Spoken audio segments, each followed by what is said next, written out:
Welcome guys, episode 9 of the Poker Vlog, and we're currently running at $1 an hour profit. We've played about 6 sessions, logged about 30 hours, and we're up $32. For our first hand, we have King Jack of Spades. We're going to raise it up to $20. The button will come along for 20, and short stack Gramps will limp call for 20 as well. Pretty unsurprising stuff. The pot is $60. He asks for King Jack Deuce. I don't mind that at all, as long as he doesn't have pocket deuces.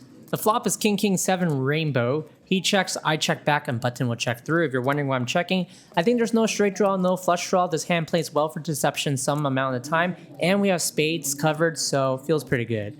He's going to check the turn, deuce of diamonds. I'm going to start coming out for a small bet. I think you could go a little bit larger because there are diamonds out there, and you can start charging 7x, pocket 8s, pocket 9s.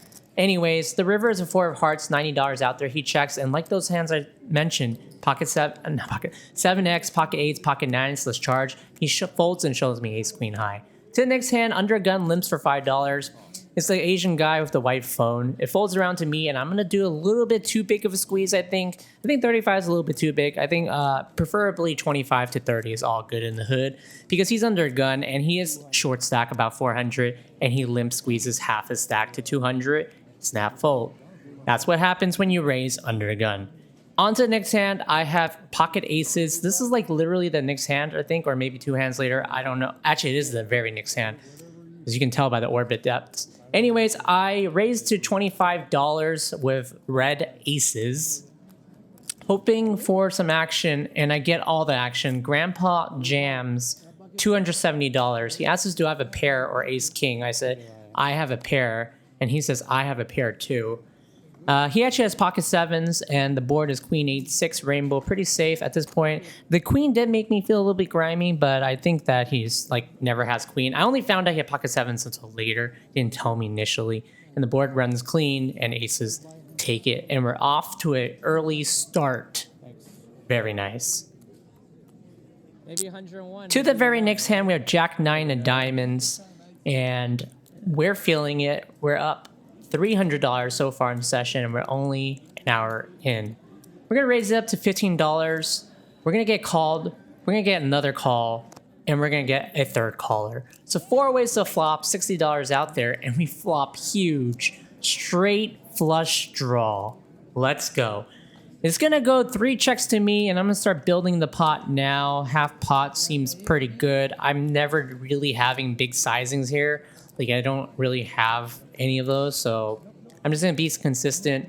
Small blind makes the call, and the turn is a 9 of clubs. I actually hate this card just for my overall range. I think it improves his calling range by some bit. Like, he's going to have some occasional Jack 8 suited. He's also going to have improved equity, like just Jack X. So I figured that this would play better as a check, but I think in hindsight, I prefer a barrel, and on the river, I just know it's a snap check back because it's ace X. Yeah, you guys might not like this. Let me know in the comments how much you hated this hand. I could have gone triple barrel, but actually on this river, I have to shut down. But that's hindsight in 2020, right? Let's not talk about it. I'm just waking up. To the next hand, I have King Jack of offsuit. I'm going to raise it up to $15. First time here, makes the call for 15. Grandpa with a mask. He's not a grandpa, he's just an older gentleman, and older Asian makes the call as well. 4 ways to flop, $60 out there. 4 ways to flop seems pretty common. Flop is King 9-7 Rainbow, and it's gonna go check, check. And Hero is now going to bet $20. Mask Man makes the call for 20, and the other guy's gonna make the call. Surprising. Pot now is 120, and I pretty much hate this turn. It's $120 out there. I don't have a hard confirm, and I check back. I don't mind an 8. 8 would be pretty sweet, I guess, but I don't think an 8 matters too much unless I'm worried about King 10 and King Queen. River is a 5, although there could be 2 pairs like 9-7 suited and pocket 7, pocket 9, so maybe 8 is for the best. Anyways, they both check to me. I'm gonna go for a small, thin value bet. I think this is pretty thin because I have to be targeting like a really weak hand. Like, I could be value owning myself against King Queen for sure, and I don't know what else really calls. But I did find a call from something weaker. Did he call? And I asked, did he call? Did he call? I mean, he put it in. Okay. Did he put in the money? Of course, like, if you think about it logically, I would only show my hand if I saw him call. I'm not like, I'm just wondering. Anyways, onto this hand, we got pocket queens now. Asian's gonna raise to $20. Grandpa's gonna make the call for 20, and action's on the button. We're really hoping he just calls and not 3-bet, because if he 3-bets, then we essentially are co-4ing in with queens, which is pretty dicey against a 3-bet. But it's a 3-bet from the button, so theoretically it should be fine, but population 3-bets are pretty tight. Anyways, that's a different story. We're gonna now squeeze to $120 from the small blind. And action's going to go on to the Asian guy with glasses, who's going to take some time before he comes to a conclusion. During that time, I just want to say, when I say I'm tired this morning, I'm trying to speak from my emotions, which was from yesterday. And it was very vivid, so I can literally live it again. Because I'm still tired this morning. I don't know, maybe it's getting old. I'm just always tired.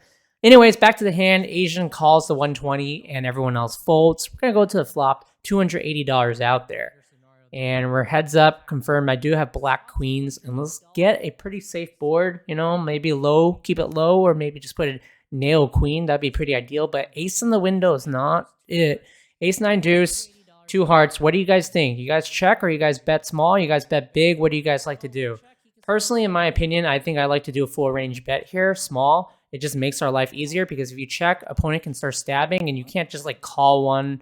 You know, and if you stab small again on turn, then maybe you can just fold, but I'm not a big fan of it because population generally under bluff, so it gets all dicey.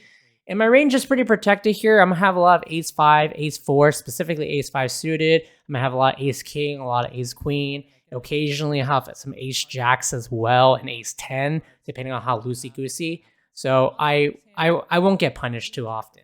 Anyways, onto the hand, queen jack of clubs for the next one. Grandma limps for 5, and we're going to raise it up to $20. Whew. Felt like I didn't even breathe there. Now action's on this older gentleman, older grandpa. He's going to make the call as well, and grandma is going to come in for the first call. Nope. I'm a little bit ahead because I thought we're in a different hand. Anyway, still flop, $60 out there. Flop is king 9-9. We have a gutter to a nutter, so some possibilities. So it checks. I'm going to bet 1/4. That guy beats me into the pot, which is a little bit awkward how fast he beat me into the pot. And I don't think it's a 9x because 9x would never be that quick. You know, strength is weakness, weakness is strength. Grandma makes the call, and graphics is a little bit ahead of schedule because you know on just jack of hearts, when we turn 2-pair, Grandma's going to look around and push out a $100 donk bet. She's going to donk, and pretty much without even thinking, we know our pair is no good. It's like never good, so we're just going to fold. On to the next hand, we have king jack of spades. We're going to raise it up to $15. Session's going pretty smooth, you know, just kind of raising, picking our small pots here and there. And Grandma's going to give us the first 3-bet that we've seen from her. And I'm going to quickly make the call to $35, but she said 45, but my brain is only hearing 35. And then I even tell the dealer, I thought it was 35.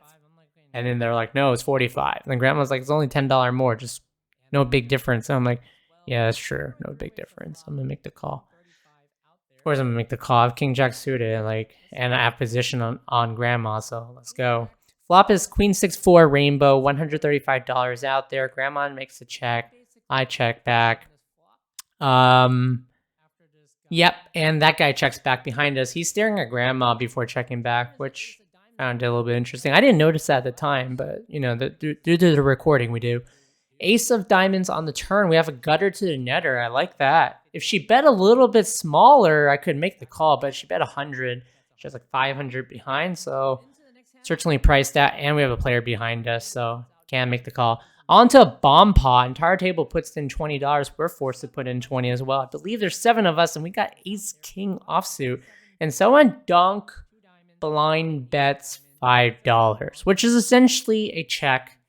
But I actually like it because it kind of gives me more information on how people react to it. Like, I feel like some people are going to be more obligated to raise in. And if they don't, then it's good. Anyways, they're like calling in, and I'll call in too. I'm essentially just floating. But I mean, for $5, you can try to go runner. My plan is if I peel a diamond, I'm going to start bluffing. And queen of diamond comes off. It's better than just a diamond. It's a queen of diamond. which means I could also hit a jack and occasionally shut down if I think they just have like 2 pair or 1 pair. You know, I can hit a straight against their sets and stuff. So queen of diamonds is actually the nuttiest diamond, really. And it helps me know that they don't have high diamonds, which is also a really good thing. Like, right? It just lowers frequencies of high diamonds, and I can just go bomb bomb. Anyways, I'm thinking you're like, well, this isn't exactly a bomb. $65 is your bet. I'm thinking if I actually had the nut flush, what would be my sizing? And I think it would be 65. Just finished the session. Casino's there.